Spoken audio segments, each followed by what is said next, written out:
ಇದು ಬರೀ ಬೆಂಗಳೂರು ಅಷ್ಟೇ ಅಲ್ಲ, ಇಲ್ಲ ಇಡೀ ರಾಜ್ಯದ್ದು.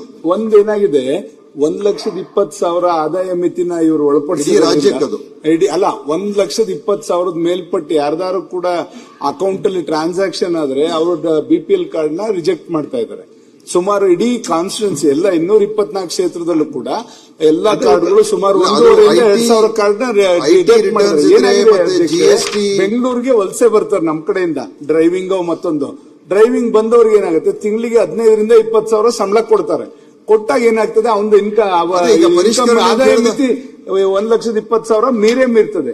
ಅಲ್ಲಿ ಅವ್ರ ಅಜ್ಜಿ ಅವ್ರ ತಂದೆ ತಾಯಿ ಅಲ್ಲಿ ಅವ್ರು ಕೂಲಿ ಮಾಡ್ಕೊಂಡು ಜೀವನ ಮಾಡ್ತಾ ಇರ್ತಾರೆ. ಅವ್ರಿಗೆ BPL ಕಾರ್ಡ್ ನಾವು ಕೊಡಕ್ ಆಗ್ತಾ ಇಲ್ಲ. ಇಲ್ಲಿ ಅವ್ನು ಬಂದು ಟ್ಯಾಕ್ಸಿನೋ ಮತ್ತೊಂದು ಆದಾಯ ಮಿತಿ ಮೀರ್ತಾ ಇದೆ. ಮತ್ತೆ ಇದು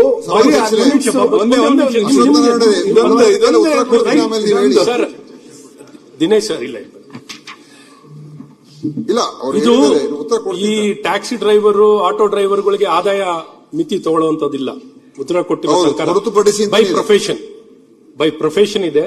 ಹಾಗಾಗಿ ಬೈ ಪ್ರೊಫೆಷನ್ ತಗೊಳ್ಬೇಕು, ಅವ್ರಿಗೆ ಆದಾಯದ ಆಧಾರ ಅವರನ್ನು ಹೊರತುಪಡಿಸಿ ಒಂದು ಸರ್. ಅದ್ರ ಜೊತೆಗೆ ಏನಾಗ್ತದೆ, ಇದು BPL ಕಾರ್ಡ್ ಬರೀ ರೇಷನ್ಗಷ್ಟೇ ಬೇಕಾಗ್ತಾ ಇಲ್ಲ ಜನಗಳಿಗೆ.